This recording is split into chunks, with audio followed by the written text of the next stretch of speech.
5,000 pesos naman po na ayuda ipinamahagi po sa nasa 523 miyembro ng TODA sa Mapandan. Para sa detalye ng balitang yan, kasama natin Idol Matthew Pacheco. 104.7 IFM Report. Umabot sa 523 miyembro ng Mapandan TODA ang nabigyan ng tig 5,000 pisong cash relief assistance mula sa DSWD sa nasabing bayan noong 20 ng Abril.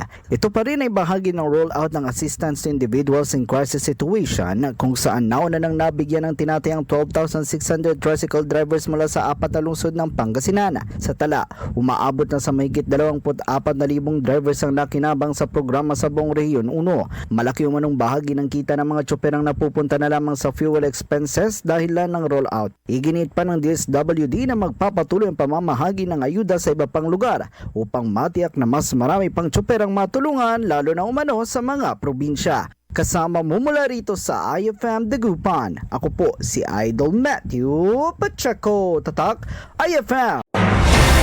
IFM News. IFM News. IFM News.